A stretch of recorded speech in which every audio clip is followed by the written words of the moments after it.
교재가 2021이요. 2021. 저번 수업 교재. 깜짝아. 지금. 아 저번 시간 거요? 저번 시간 거는 저번 시간 거는 아니, 우선 오늘 할 거죠? 네. 오늘 하고 나중에 찾아드릴게요. 네, 찾아드릴게요. 자 오늘은 이거. 수학하고 시간이 겹치다 보니까. 아 그래요? 아 오늘은 들을 수 있는 거예요? 오늘은 수학을 나중에 수학 몇 시인데요? 똑같아요 시간. 지금 이 시간 똑같다고요? 네. 아 진짜로요? 네. 그럼 가야 되네? 아니, 오늘은 어제는 수학을 넣고 오늘 화학을 들을 거예요. 아 진짜로요? 아 네, 알겠습니다. 네. 아 그래요. 자 봅시다. 자 보자. 그렇다면 자 뭐 해볼 거냐면 자 네, 카이스트 기출문제인데 2021년 이거 한번 해볼게요. 자 거기 문제 나온 것 중에 첫 번째 1 이거 한번 해보도록 하겠습니다. 1번 문제는 자 1번 문제 이제 해보기 전에 자 안 줬어요? 자 여기 있어. 자 이제 마이크를 한번 해볼까? 마이크 짜잔. 잠깐만 이 소리가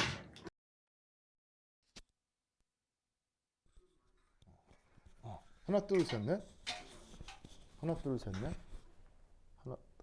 하나 둘 셋 넷 하나 둘 셋 마이크 테스트 하나 둘 셋 넷 오케이 됐습니다. 땡큐. 자 보자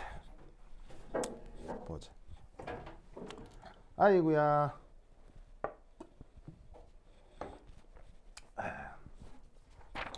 자 거기 보시면 첫 번째 뭐가 나오냐면 그 유명한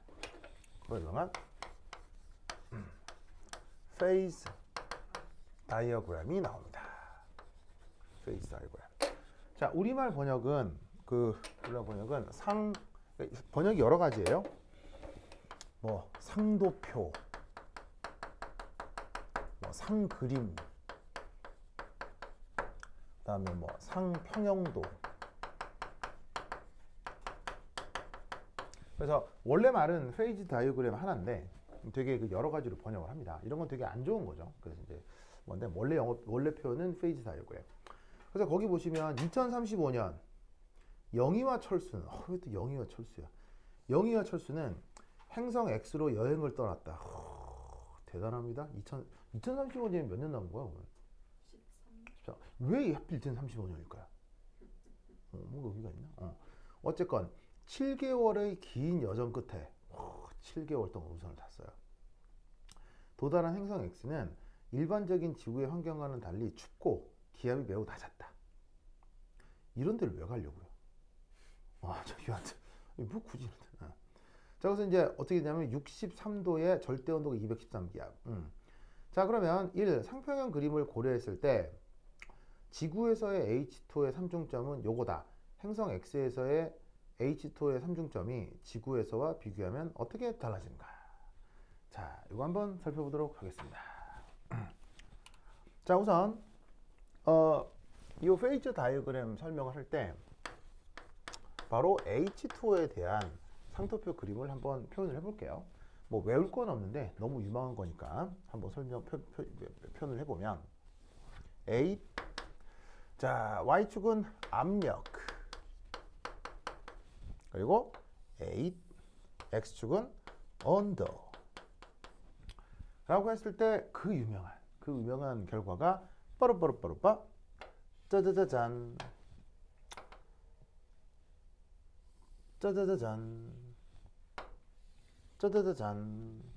뭐 이렇게 되죠. 조금 더 내려버릴까? 이렇게.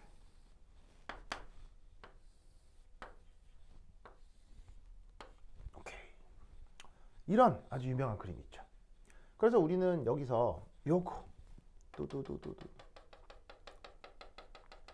자 여기 1ATM에 대해 여기 몇 도? H2 경우 몇 도?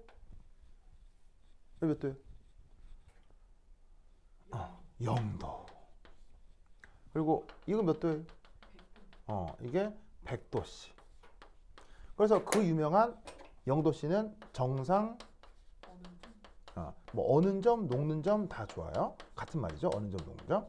그 다음에 100도씨는 정상 끓는 자. 이렇게 얘기를 합니다. 그리고 묘하게도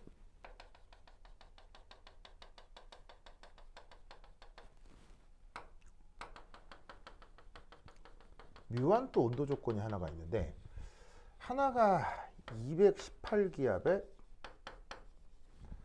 370 몇 도인데, 웰건 아니긴 374도 라고 하는 조건이 있어요. 이건 또 뭐냐면, 요건 임계 온도, 그 다음에 얘는 임계 압력이 됩니다. 그래서 이때 이 임계 온도, 임계 압력 이상인 이런 조건에서 어떤 상태가 나타난다? 여기서는 또 초임계 유체라고 하는 또 특별한 상태가 나타납니다. 그리고 이때 여기에 압력 0.006기압,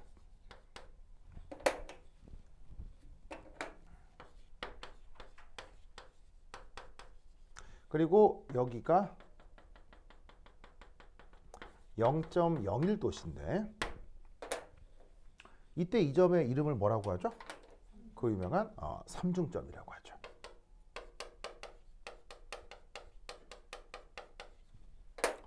그래서 이때 우리는 뭐라 할 수 있냐면, 여기가 고체, 아이스, 그리고 중간에 껴있는 여기가 기체, 기체는 액체, 워터. 그리고 이쪽 영역이 뭐예요? 베이퍼, 기체. 이렇게 구분을 하죠. 이제 사실은 고등학교에서 화학 2만 배워도 뭐 다 알고 있는 그런 내용입니다. 이때 첫 번째 1. 삼중점이라고 하는 녀석의 특징, 영어 표현으로는 트리플 포인트라고 하죠. 얘는 어떻게 되냐면, 이게 실험적 상황을 보시면 이렇게 돼요.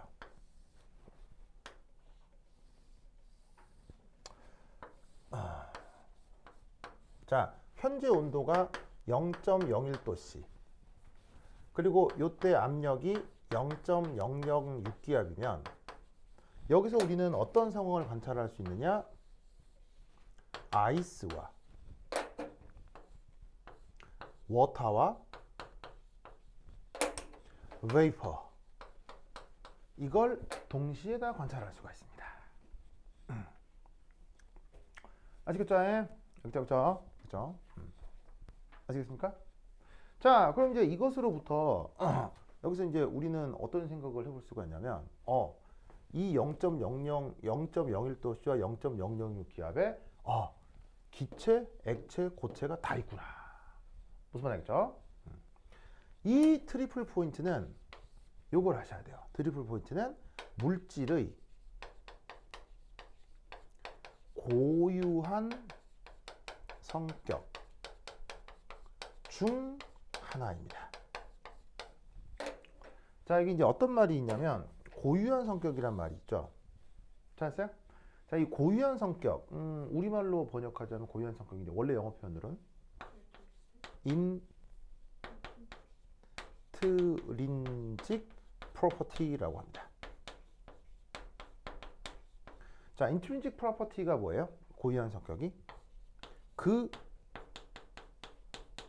성격으로 그 물질이 규정되죠. 그런 걸 intrinsic property라고 합니다.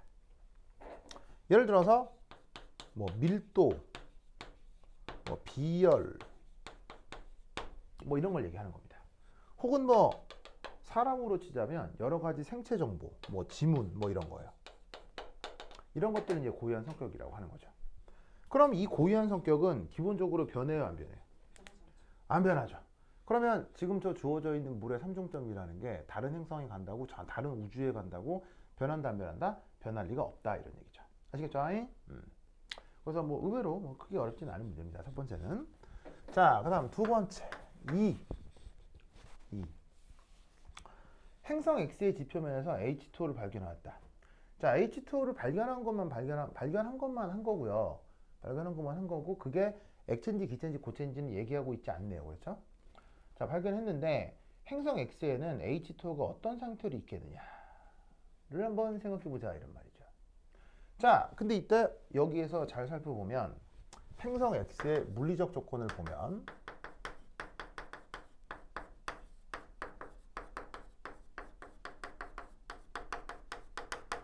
거기 뭐라고 돼 있어요? 행성 X의 물리적 조건이 몇 도로 돼 있냐? 63도 214켈빈. 바로 63 63 이제 기압 0.006 기압에 0.006 기압에 그다음에 63도에 63도. 영하 63도. 나는 왜 이렇게 뜨겁지 했는데 자, 마이너스 63도. 요거네요. 자, 그러면 상도표상에서 어디를 뜻하냐면 바로 자, 0.006 기압이니까 여기죠. 이 선인데 이거 삼중점이 0.001 기압이니까 저기서 보시면 마이너스 63도시면 여기죠. 여기가 지금 행성 X다. 그럼 여러분 보시다시피 행성 X에는 0.006 기압에 여기 온도가 마이너스 63도씨라고 하면 어느 영역에 들어있는 거예요? 아이스 영역에 들어있는 거죠. 그래서 이것으로부터 바로 지금의 아이스는 뭐? 지금의 H2O는 무슨 상태? 고체 상태라는 걸 알 수 있죠. 그런데 이제 문제는 이를 액체 상태의 물로 먹으려면 어떤 방법을 써야 되는가? 세 가지 방법을 서술하시오. 여러분 굳이 먹어요. 이거 여러분 함부로 자연에 있는 물 먹으면 돼야 안 돼요? 큰일 납니다. 그렇죠? 큰일 납니다. 예를 들면 청정 자연의 캐나다 숲속에 사람 아무도 공장 아무도 없고 물 보면 물 비치고 거기 물고기 돌아다니는 거 다 보이고 무슨 말 알겠어요? 맑고 깨끗하게 보이는 물 먹으면 됩니까 안 됩니까? 먹으면? 물고기가 살고. 예, 물고기 살고 팔팔하고 공에 1도 없어. 1도 없어. 무슨 말 알겠어요? 쨍쨍 나무 있고 캐나다 산골 가면 그런 데 많거든. 거기 물 흘러. 무슨 말 알겠어요? 그 물 퍼먹으면 돼 안 돼? 큰일 나 알겠어요? 큰일 나. 그 물 안에 공해가 없을 뿐이지 우리 자연엔 억수로 위험한 물질 많아요. 우리가 환경해서 착각하는 건 뭐냐면 자연 환경이 인간에게 항상 프렌들리할 거다. 절대 그렇지 않습니다. 그 안에 뭐가 들어있을지는 아무도 모릅니다. 예를 들어 그 깨끗한 물이 유럽에 있는 물이다. 그럼 눈에 보이지 않을 그 물 안에 뭐가 잔뜩 들어가 있을 수 있죠? 석회석이요. 칼슘이요. 칼슘. 과량의 칼슘이 많이 들어가 있을 수 있습니다. 왜 과량의 칼슘을 왜냐하면 유럽 지반이 대부분 석회 지반이기 때문에 유럽에 흐르는 물은 칼슘 이온 농도가 보통의 민물에 비해서 되게 높습니다. 그럼 이런 물을 오랫동안 먹어버리면 어떻게 되죠? 네, 바로 그 콩팥에 담석이 생기죠. 바로 칼슘 이가가 몸에 있는 탄산염이랑 반응을 해서 그러면 몸에는 왜 탄산염이 있어요? 몸에는 왜 탄산염이 있어요? 몸에는 왜 탄산염이 있어요? 바로 우리가 숨 쉬니까요. 숨 쉬니까 산소가 들어오고 몸에 있는 ATP랑 반응해서 이산화탄소가 만들어지잖아요. 몸속에는 항상 일정한 농도의 이산화탄소가 있는 거예요. 그 이산화탄소가 자, 몸속에서는 이산화탄소가 있죠? 그럼 일부가 물이랑 반응해서 다는 아니고 H2CO3로 존재합니다. 근데 물에서는 그 산염기 완충 효과에 의해서 H2CO3가 일부 산해리를 해서 산해리 후 뭐 HCO3 마이너스가 일부 있긴 하지만 그래도 호흡을 통해서 CO3 마이너스가 끊임없이 만들어지기 때문에 HCO3 외에 CO3 마이너스도 충분히 나타날 수 있습니다. 그러면 칼슘 이가가 많이 들어있는 물을 꾸준히 먹으면 칼슘 이가가 들어있는 물을 꾸준히 먹으면 몸속에 있는 얘랑 반응을 해서 뭐를 만들겠어요? 탄산칼슘을 만들겠죠? 이게 몸 안에 꾸준히 쌓이게 된다고요. 그걸 우리가 담석이라고 하고요. 굉장히 건강에 안 좋은 상태가 될 수 있죠. 그래서 유럽 사람들은 뭘 만들어 먹어요?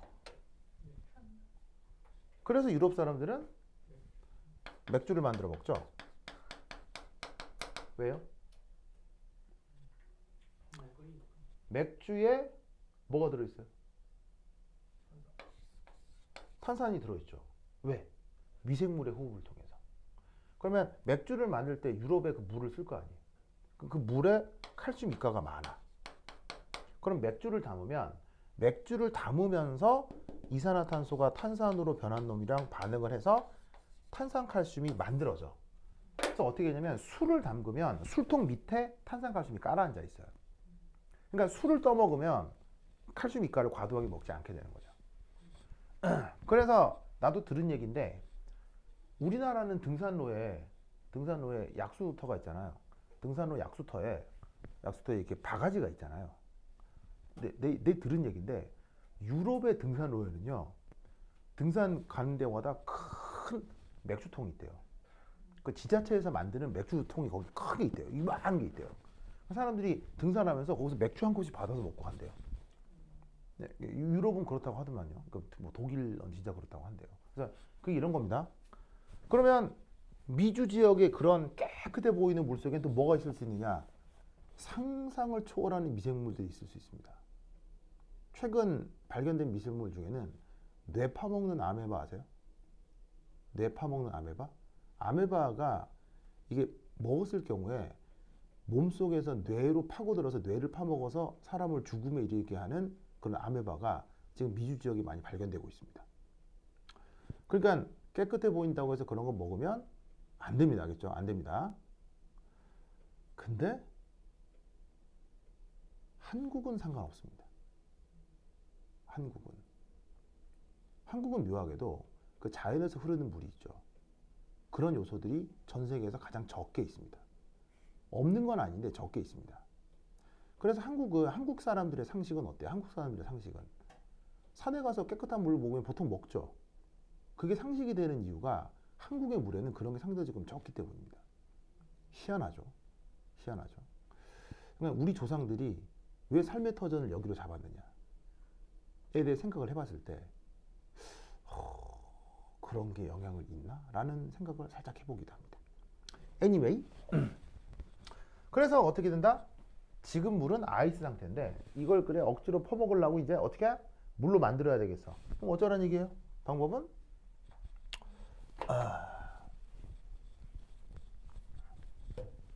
이렇게 해주면 되겠죠. 첫 번째, 이 상태에서 압력을 아주 높여줍니다. 압력을 높여주면 얘가 어느 상태로 바뀌겠어요? 워터 쪽으로 갈 수 있겠죠.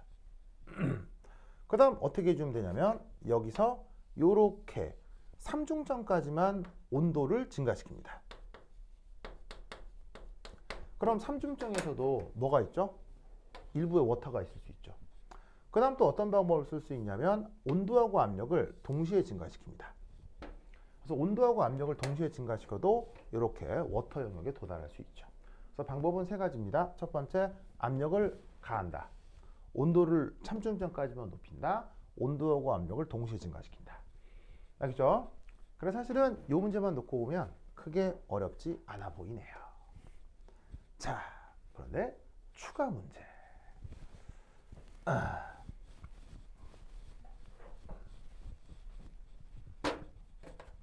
3. 자, 여기서 이제 하나 생각해 볼 건 이겁니다.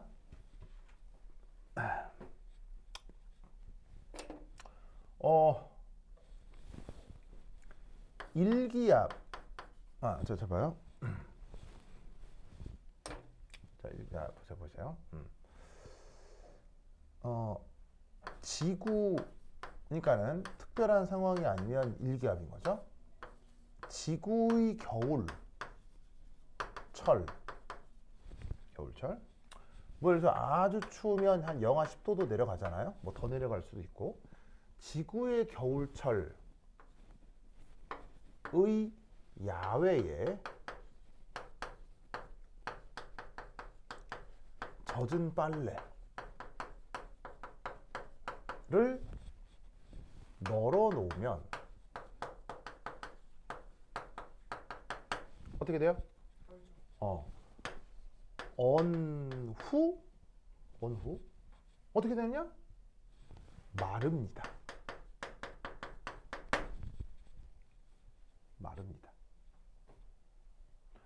그래서 이 테크닉을 이용해서 만들어 먹는 음식이 있죠. 이 테크닉을 이용해서 만들어 먹는 음식이 있죠. 그게 명태죠. 명태예요. 명태 잡아다가 당연히 생선이니까 수분이 많아요, 적어요. 수분이 있을 거 아니에요. 명태 대구니까. 그걸 강원도처럼 추운 겨울에 바깥에 내걸면 어떻게 되겠어요? 강원도 추우니까 동태가 그 명태가 처음에 그 명태가 딱 오다가 딱딱하게 얼 거 아니에요. 근데 언 상태에서 말라요. 수분이 날아간다고요. 그러면서 우리가 알고 있는 그 포근포근 포석포석 바삭바삭한 그 북어가 되는 거예요. 무슨 말이에요? 그걸 이제 얼고 녹고 마르고 얼고 녹고 마르고 계속 반복되거든요. 그러면 이제 우리가 알고 있는 그 포근포근 바삭바삭한 그 북어가 되는 거예요. 그러니까 지금 빨리 이건데, 근데 놀라운 건 however 저 상도표 상에서는 1 atm 마이너스 10도씨에서 액체 혹은 기체가 존재할 수 있어요, 없어요? 존재할 수 없구나. 그러면 이 불일치를 설명해 보시오.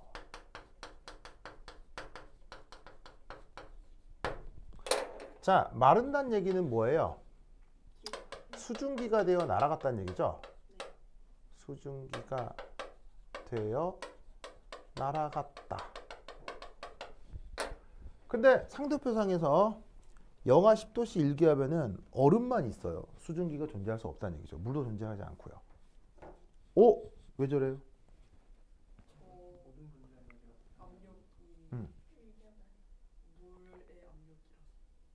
아, 이게 뭐라고?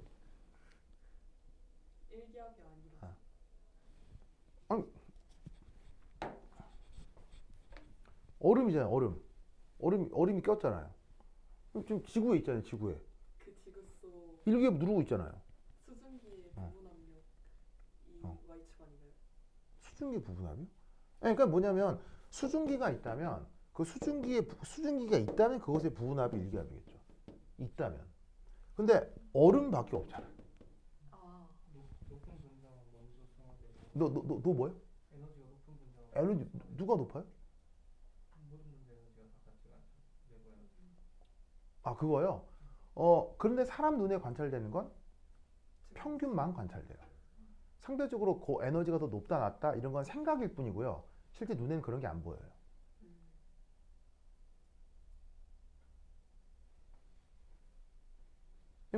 그러니까는 저기 자기 진짜 빨래 말려본 적 있어요, 진짜로? 그 세탁 여기 말려본 적 있어요? 그건 없는데 냉장고에 있는 사라진 거. 예, 마찬가지예요. 냉장고에 그 뭐냐면은 뭐 얼려놓으면 냉동실에 얼려놓으면 처음엔 얼죠. 한참 몇 달 두면요, 그 얼음이 다 날아가고 바짝 말라버리거든요, 그 음식이. 이런 걸 냉동 건조라고 하는 거예요. 이런 게 왜 가능하냐고요? 왜 가능하냐고.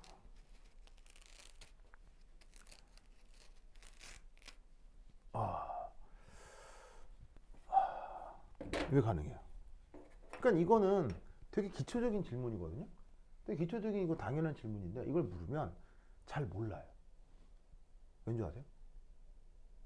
이걸 가르쳐주는 학교 선생도 모르거든요. 정말 학교 선생도 이게 뭔지 모르고 하는 얘기예요. 그러니까 학교나 강사들도 이게 뭔지 몰라요. 뭔지 모르니까 제대로 했는지 모르니까 이런 걸 물어서 다 못하는 거예요. 섞여 있는 거랑 어. 물 순수하게 있는 거랑 어. 같이 있는데 어. 둘 다 어쨌든 증발하고 같이 응결할 거 아니에요. 아니에요. 굉장히 근본적이고 단순한 이에요. 근데 그 근본을 몰라요. 근본을 모르는 상태에서 이걸 배우는 거예요. 가리키는 사람도 몰라요. 공부를 많이 안 하기 때문에 다들 그래서 모르는 거예요. 근데 공부를 많이 하면 아주 단순한 이유예요. 아주 단순한 이유예요. 굉장히 단순한 이유예요. 근데 그 단순한 원리를 사람들이 공부를 안 하면 몰라요. 바로 이것 때문입니다. 바로 상도표는 첫 번째 1. 상도표는 놀라웠게도 닫힌 그릇 속에서의 관찰 결과입니다.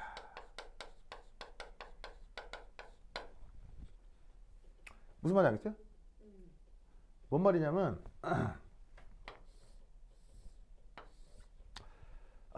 예를 들면 피스톤 같은 걸 준비하는 거예요. 피스톤 같은 걸. 그래서 예를 들어서 이 상태에서 이 상태에서 만약에 1기압이고 마이너스 10도씨면 어떻게 된다? 진짜 온리 아이스만 있는 거예요. 진짜 온리 아이스예요. 이땐 뭐 에너지 어쩌고 저쩌고 다 필요 없어요. 무조건 아이스밖에 없어요. 다른 건 절대 만들어지지 않아요. 무슨 말 알겠죠? 즉 여기에 여러분들이 보이는 모든 데이터가 어디서 측정된 거다? 여기서 측정된 거예요. 알겠죠? 그러니까 뭐 예를 하나 더 들자면 1기압 0도씨면 뭐예요? 1기압 0도씨면 여기서 어떤 상태가 관찰되는 거예요? 예를 들어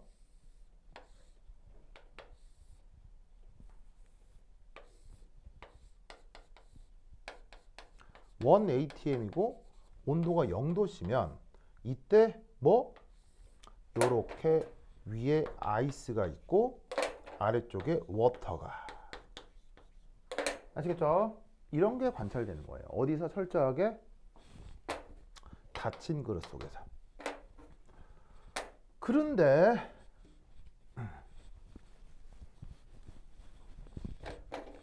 이 빨래가 마르는 실생활의 현상들은 어떻게 되겠어요? 열린 곳에서 의 관찰 사실인 거예요.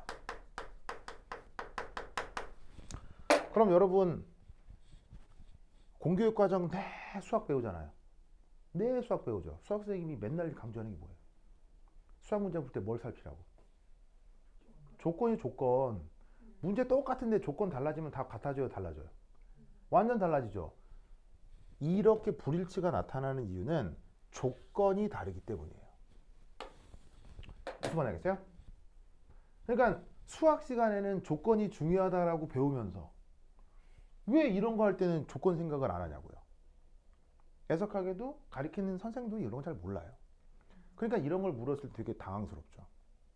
무슨 말 알겠죠? 알겠죠? 즉 실험의 관찰 그 조건이 다르기 때문이에요. 그럼 얘 같은 경우는 열린 용기다. 그럼 어떻게 돼? 열린 용기다. 열린 용기가 열려 있잖아요. 열려 있기 때문에 어떻게 되냐면 이렇게 이제 빨래가 이렇게 걸려 있을 거 아니에요? 빨래가 이렇게 걸려 있을 거 아니에요? 빨래 이렇게 걸려 있으면 여기서 이제 아이스가 있겠지. 아이스. 열린 그릇이기 때문에 어떤 일이 벌어지냐면 여기서 이거 잘 봐. 여기서 일부의 수증기가 만들어질 수 있죠. 그래도 어떻게 된다? 원 ATM은 변해요, 안 변해요? 원 ATM은 유지가 되는 거예요. 그런데 만약에 여기서 일부의 수증기가 만들어진다고 쳐봐요. 일부의 수증기가 만들어지면 보시다시피 닫힌 그릇 속에서 기체가 만들어지기 때문에 내부 압력은 증가하게 되는 거예요. 그러면 내부 압력이 증가하면 다시 어떻게 되겠어요? 내부 압력이 증가하면 다시 이 닫힌 그릇을 유지하게 되려면 유지된 상태에서 안에 기체가 만들어지면 그 기체에 의해서 내부 압력이 증가하겠죠. 그럼 다시 찌그러져서 아이스가 되는 거예요. 그러니까 닫힌 그릇이라고 하는 공간에서는 기체가 만들어지면 압력 자체가 변하니까 어떻게 된다? 얘가 기체가 만들어질 수가 없는 거예요. 그런데 열린 공간에서는 수증기가 만들어져도 열려서 여기 전체가 일기압으로 유지가 되니까 수증기가 만들어질 수 있고 그 이후에 뭔 일이 벌어지겠어요? 바람이 불어요. 그럼 얘 어떻게 되겠어요? 만들어져도 안녕. 그럼 어떻게 되겠습니까? 또 계속 증발하겠죠. 안녕. 이런 원리를 뭐라고요? 이런 원리를 뭐라고요? 이런 원리를 뭐라고요? 화학 시간에 배웠잖아요. 르 샤틀리의 원리요.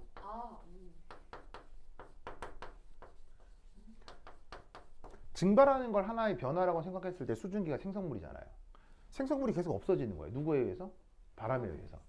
그러니까 지금 이 상황하고 이 상황의 조건이 완전 다른 거예요. 알겠죠? 알겠죠? 이 논리를 기억해 두시길 바랍니다. 오케이, 됐다. 자, 그 다음. 자, 나 썼죠? 썼죠? 자, 지운다. 썼어요?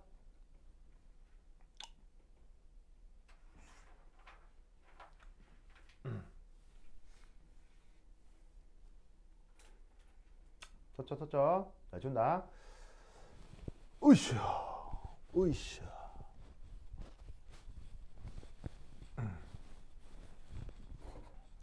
자, 그 다음 네 번째. 이걸 안 할 수가 없어서 설명드립니다. 자, 네 번째는 뭐냐면 이거예요.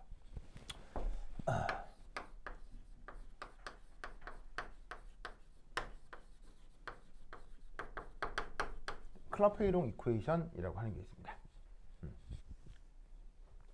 자, 얘는 뭐냐면 상평형 다시 얘는 순 물질의 상평형도. 자, 순물질의 상평형도니까 이걸 얘기하는 거예요. 요런 상황. 순물질의 상평형도에서 두 상태가 공존. 자, 공존이란 말 알죠? 공존의 뜻은 뭐예요? 혼자 있는 거예요? 두 개, 세 개 같이 있는 거예요? 두 개, 세 개 같이 있는 걸 공존이라고 하죠. 자, 순물질의 상평형도에서 두 상태가 공존하는 압력, 온도, 조건 사이의 수리적 관계입니다. 그걸 뭐라고 부른다? 클라페이롱 이퀘이션이라고 합니다. 그래서 이 클라페이롱 이퀘이션이 수리적 관계이기 때문에 당연히 수학과 밀접한 관련이 있고 수학과 물리학과 밀접한 관련이 있어서 쟤를 이제 증명하는 과정이 있습니다. 수학적으로 증명하는 과정이 있습니다. 근데 뭐 그런 거까지 하겠어요? 그냥 결과 하나 외웁시다. 그죠? 외웁시다. 외워서 그냥 쓸 때 그냥 쓱 써먹읍시다. 자, 그 수리적 관계가 뭐냐? 빠르바르바르바 이겁니다.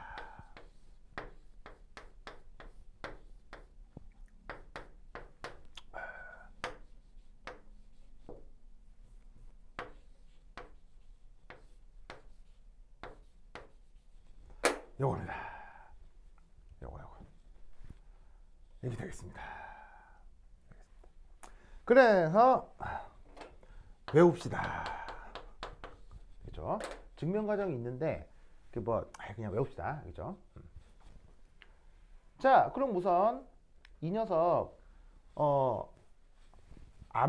우선 공존하는 조건이 어딘지를 한번 생각을 해보면, 자, 잘 봐요. 삼중점에서 바로 그려져 있는 요 곡선 있죠. 이 곡선들이 다 공존 조건이죠. 자, 뭐냐면 이 곡선은 누구하고 누가 공존하는 거예요? 이 곡선은 바로 아이스와 베이퍼가 공존하는 거죠. 그럼 이 곡선 위에서는 바로 솔리드와 가스가 공존하는 거고요. 이 곡선에서는 누구와 누가 공존하는 거예요? 얘하고 얘, 그러니까 워터와 베이퍼가 공존하는 거죠. 그리고 여기는 누구? 아이스와 워터가 공존하는 거죠. 그래서 아이스와 워터. 그래서 지금 여기 있는 클라페이롱 이퀘이션이라고 하는 건 바로 요 곡선 위에 온도 압력 사이의 수리적 관계를 뜻하는 거예요. 그러면 이게 뭔진 잘 몰라도 짜잔, 요런 식의 계산 테크닉을 우리가 뭐라고 하나요?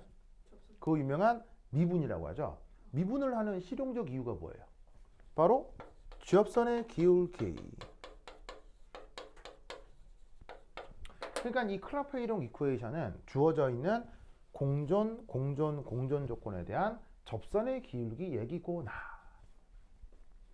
무슨 뜻인지 알겠죠? 알겠죠? 이제 여기에 있는 SM, 이건 뭐냐면 해당 상태의 1몰 기준 엔트로피를 뜻해요. 그리고 두 번째 VM은 해당 상태의 1몰 기준 부피를 뜻합니다. 첨자로 붙어 있는 이 소문자 M의 뜻은 뭐냐면 영어 표현으로 몰러라고 얘기를 하는 건데, 몰러가 1몰을 뜻하는 형용사입니다. 그래서 1몰의 부피, 1몰의 엔트로피를 뜻합니다. 그러면 이때 이 주어져 있는 것이 이렇게 표현이 된다는 얘기죠. 예를 들어 어떤 상태 알파 그리고 상태 베타가 이런 식으로 왔다 갔다 하면서 가역 공존하는 경우 주어져 있는 이 수식이 어떻게 표현한다? 이렇게 표현된다는 얘기예요. VM 베타 빼기 VM 알파, SM 베타 빼기 SM 알파. 그래서 뭐냐면, 그러니까 이 알파 상태, 베타 상태가 저 주어져 있는 기체, 액체, 고체, 기체, 액체, 고체 그냥 모두 어떤 상태인 거예요. 그래서 뭐 액체가 고체가 된다, 기체가 액체가 된다, 뭐래도 상관없는 거야, 그렇죠? 그럼 그때 주어져 있는 어떤 상태의 1몰의 부피, 또 다른 상태의 1몰의 부피가 있을 거고, 그 주어진 상태의 1몰의 엔트로피, 또 다른 상태의 1몰의 엔트로피가 있겠죠. 그 차이를 이렇게 델타라고 표시한 거예요. 아시겠죠? 그렇죠? 그러면 이걸 어떻게 적용하느냐? 바로 3. 여기에 있는 페이즈 다이어그램에 아이스와 워터가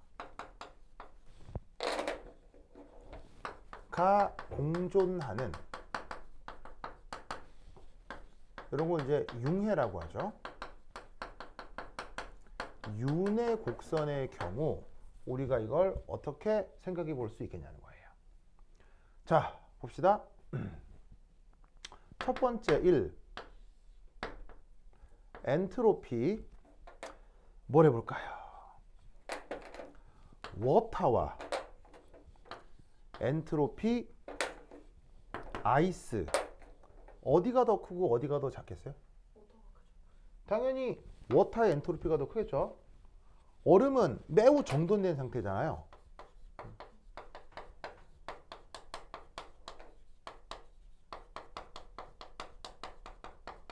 아시겠죠? 그 다음 두 번째 1몰의 부피인데, 워터의 1몰의 부피와 아이스의 1몰의 부피 어디가 더 커요? 아이스가 더 크죠. 아이스가 크죠. 이때 우리는 뭘 하냐면 바로 요거 뭐를 아주 잘할 수 있는 수소결합. 이 잘 나타나는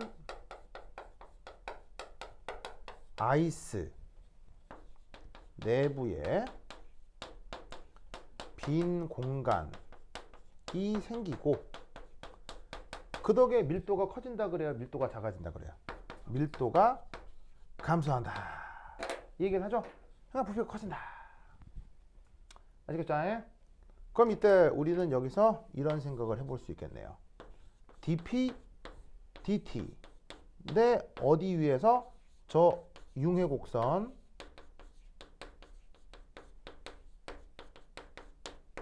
에서 델타 SM, 델타 VM인데 이 뭐야? 어쩌라는 얘기야? 엔트로피인데 워터, 엔트로피인데 아이스, 부피인데 워터, 부피인데 아이스. 그러면 얘는 이게 크고 얘는 이게 크지? 그럼 이건 양수, 이건 음수지? 그럼 이 뭐가 되겠어? 음수다. 그래서 요 위에서의 접선의 기울기가 음수다. 알겠죠? 그렇죠? 그래서 사실은 상도표 배우면 요 얼음하고 그 물 사이의 관계 때문에 물의 밀도가 더 커서 여기 접선의 기울기가 음의 기울기를 간다는 얘기를 하죠. 그거를 좀 일반적인 수학적 표현으로 여기 클라페이롱 이쿠에이션으로 설명을 합니다. 아시겠죠? 관련된 좀 더 심한 물량은 있는데 그냥 외웁시다. 알겠죠? 외우자. 알겠죠? 근데 그러니까 이제 예를 들어 상도표 문제가 나오면 발표하라고 할 때 클라페이롱 이쿠에이션을 써서 발표하면 듣는 사람이 좋아한다고. 알겠어요? 그냥 고등학교 때 배웠듯이 뭐 얼음은 수소계라고 해서 빈 공간이 만들어지고 밀도가 작아요. 와, 다 좋은데 듣는 교수 입장에서는 클라페이롱 하는 순간 교수가 이렇게 되는 거예요. 그러니까 이제 이게 그냥 이렇게 답을 찍는 문제가 아니라 사람 만나서 기쁘게 해줘야 되는 시험인지라 그 사람이 듣고 싶은 말을 해주는 게 좋다고. 그래서 이제 이런 문제가 나왔을 때 이 클라페이롱 이쿠에이션을 기억해두라. 근데 이게 뭔가 말을 할 때는 뭔가 아는 체를 할 때는 정확하게 얘기해야 되지. 아는 체 했는데 틀리게 얘기하면 이거 또 개쪽인 거야.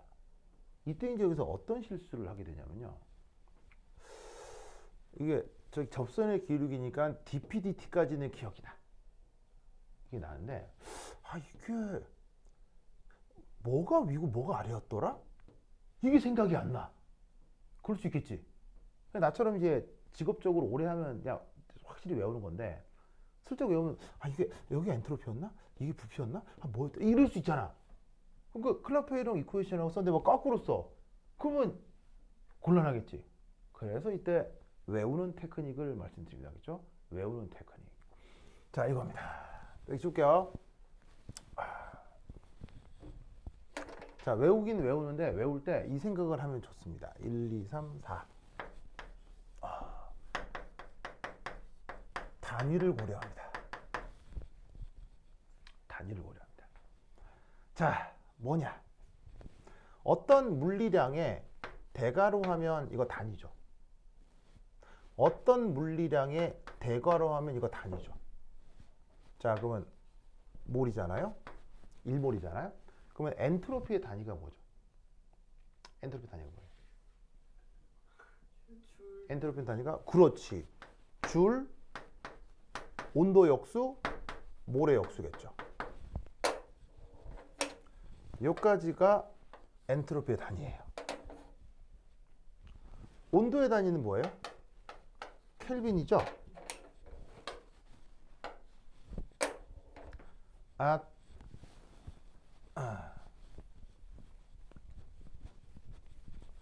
그러면 이거 계산하면 단위가 뭐가 된다는 얘기예요? 줄 퍼 몰. 알겠죠? 그 다음 압력의 단위와 부피의 단위를 한번 생각해 볼게요. 압력의 단위가 뭐죠? 압력의 단위가? 바로 봐. 뉴턴 퍼 미터 제곱이죠.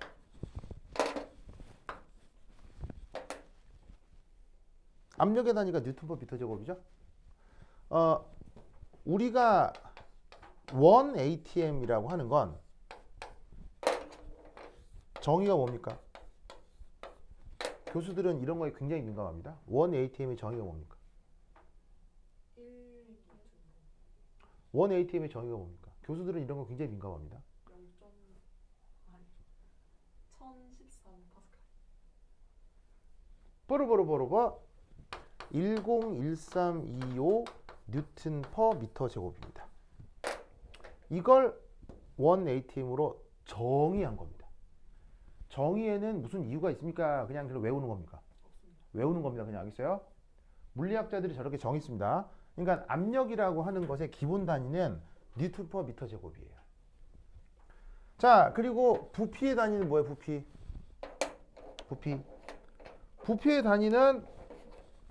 단위는 기본적으로 미터 3승이잖아. 미터 3승. 왜? 부피니까 가로, 세로, 높이가 있어야 되지. 근데 부피 중에서도 몰라 부피, 1몰의 부피.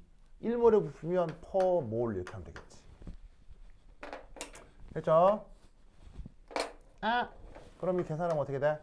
미터 제곱 미터 3승이니까 뉴턴 미터 퍼 몰 이렇게 되지? 그럼 뉴턴 미터가 다른 말로 뭐야? 이게 줄이지. 뭔 말이냐면 압력하고 부피를 곱한 것과 엔트로피와 온도를 곱한 건 같은 개념이라는 얘기예요. 무슨 말이냐면 든 거잖아요. 그럼 얘를 이쪽으로 보내면 압력 부피를 곱한 게 되는 거죠. 이쪽으로 보내면 엔트로피 온도를 곱한 게 되는 거죠. 그러면 압력 부피 곱한 것도 에너지고요. 엔트로피 온도 곱한 것도 에너지니까 요게 같은 개념이 되니 P 오버 T는 S 오버 V다. 이렇게 찾아 들어가면 된다고요. 무슨 말 알겠죠? 그래서 이 클라페이로 이쿠에이션을 좀 기억해 두시기 바랍니다. 오케이, 됐다. 자, 그 다음 한 장 넘겨볼까요?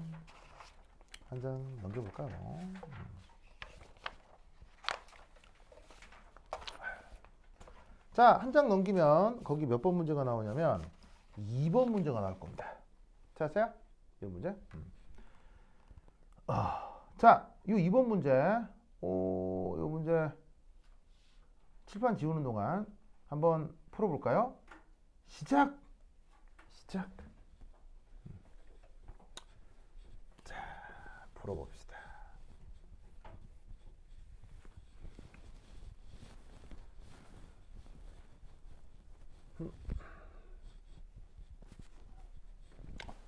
에이.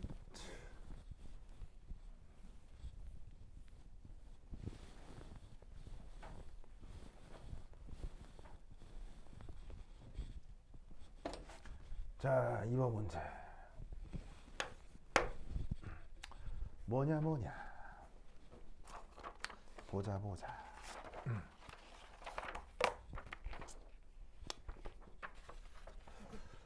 자, 이번에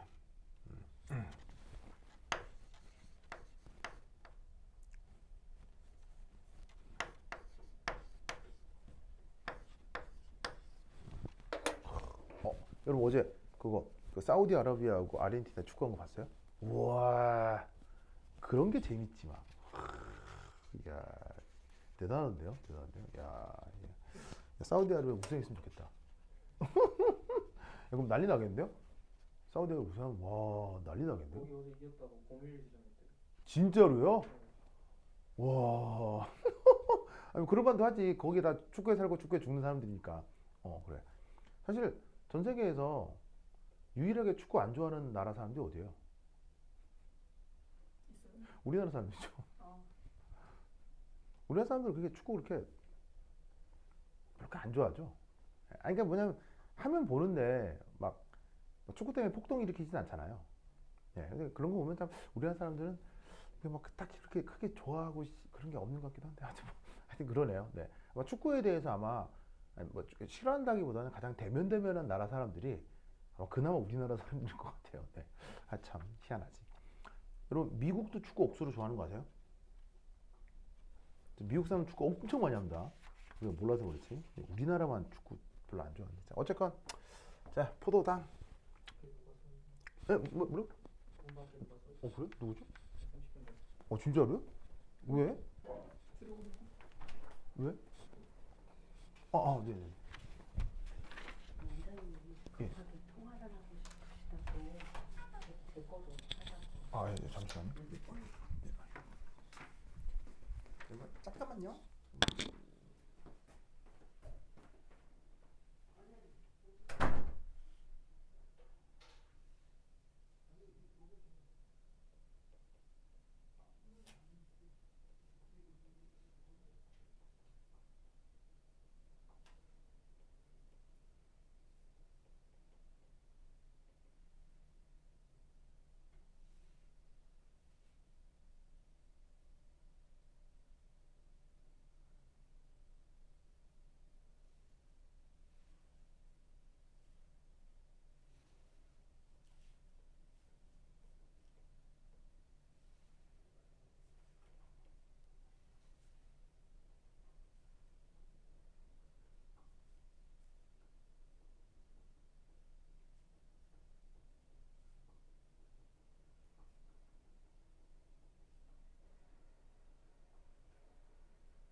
미안해요. 자, 대충 풀어봤어요? 자, 우선 그러면 이제 그림을 한번 그려보고, 뭘 그리고요? 그림 한번 그려보고 여기서 이제 중요한 거 한번 찾아보도록 하겠습니다. 자, 그림 그리자. 그림. 그림이 이게 조그마하네. 자, 이거 되고 그림 C O H 그다음에 탄소, 산소, 탄소, 탄소, 탄소, 탄소, 탄소, 수소, OH, OH, H, H, OH.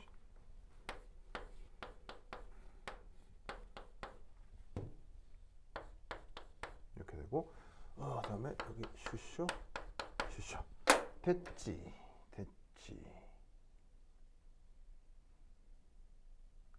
오케이, 빨리 됐어. 자, 봅시다. 자, 문제 보시면 뭐 크게 어렵지 않은 문제 드릴 수도 있는데 연관해서 조금 더 이제 응용해서 뭐 나올 수 있는지 좀 더 연결해 드리도록 하겠습니다. 자, 우선 이런 게 이제 요게 그 유명한 글루코스입니다. 우리말 번역은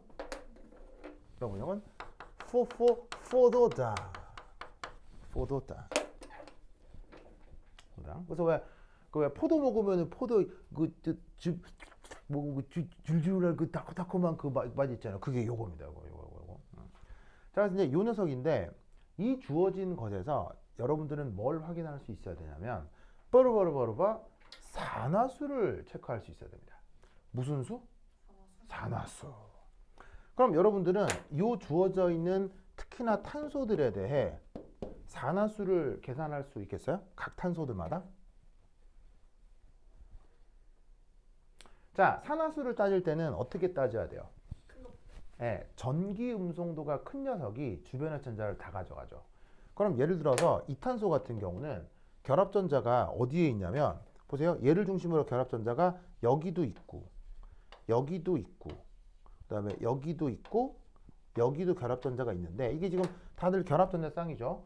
탄소가 옥텟을 만족하려면 결합선이 4개가 나가니까 그 4개의 결합전자 쌍들이 이렇게 이제 표현이 될 거라고요. 자, 그럼 이때 여기에서 탄소 주변에 붙은 산소는 전기임성도가 아주 크기 때문에 이 탄소는 산소 쪽에 있는 전자는 전혀 가지고 올 수가 없습니다. 그러면 이 탄소는 어디에? 수소 쪽에 있는 전자만 획득할 수 있는 거죠.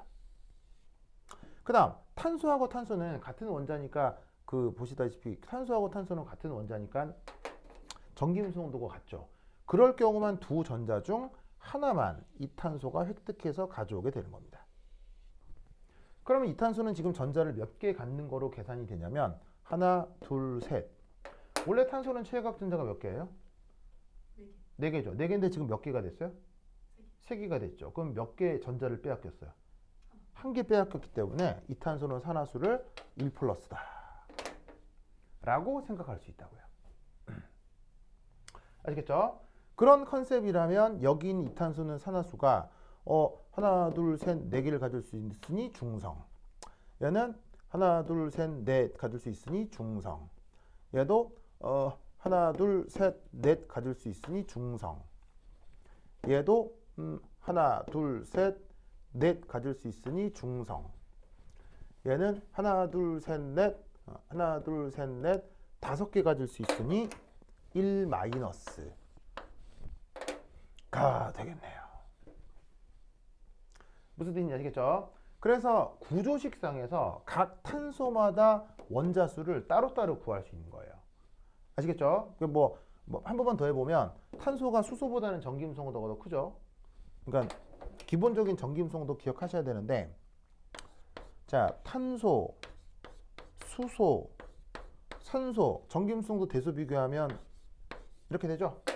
그래서 산소 같은 경우는 3.5, 수소는 2.2, 탄소는 2.5 이 정도 되니까 이 순서대로 전기임성 대소를 생각해서 탄소 같은 경우는 여기에 있는 수소하고의 결합전자를 이 탄소가 다 가질 수 있고 같은 원자끼리는 절반만 가지고 오고 같은 원자끼리는 절반만 가져온다고 치면 이 탄소 같은 경우는 전자를 지금 4개 획득하게 되니 산화수를 0으로 둘 수 있다고요. 같은 식으로 얘는 마이너스가 되고요. 아시겠죠? 그래서 구조 안에서 동일한 원소라 하더라도 산화수가 달리 나타날 수 있습니다. 자, 그런데 이 글루코스의 분자식은 어떻게 되죠? 이건 구조식이고요. 분자식은 어떻게 돼요? 네, 이거 생물을 한 학기만 배우면 맨날 외우게 되죠. 생물의 광합성 어쩌고저쩌고 배우면 이 글루코스 분자식은 막 기억하게 되는데 탄소 6개, 수소 12개, 산소 6개 이렇게 될 겁니다. 그럼 우리는 그냥 다짜고짜 어떤 생각을 하냐면 산소의 산화수는 2 마이너스 거다. 수소의 산화수는 1 플러스일 거다라고 다짜고짜 생각하잖아요. 그럼 이때 탄소의 산화수는 여기서 산술적으로 얼마가 돼요? 0이 되죠? 0이 되죠? 오!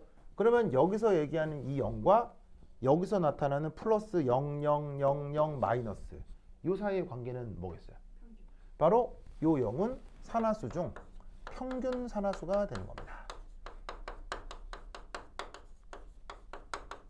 아시겠죠? 그렇죠? 그래서 주어져 있는 구조식으로부터 이렇게 평균 산화식을 분자식에서 구하는 것과 구조식상에서 각 원자의 산화수를 따로따로 구하는 것도 같이 알아두셔야 돼요. 알겠죠?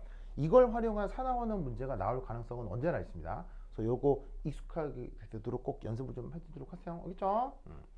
자, 그럼 이때 이 아이디어를 가지고 주어져 있는 문제가 이제 어떻게 구성되느냐 부터 한 10분 쉬었다 하도록 하겠습니다. 환실 받으시오.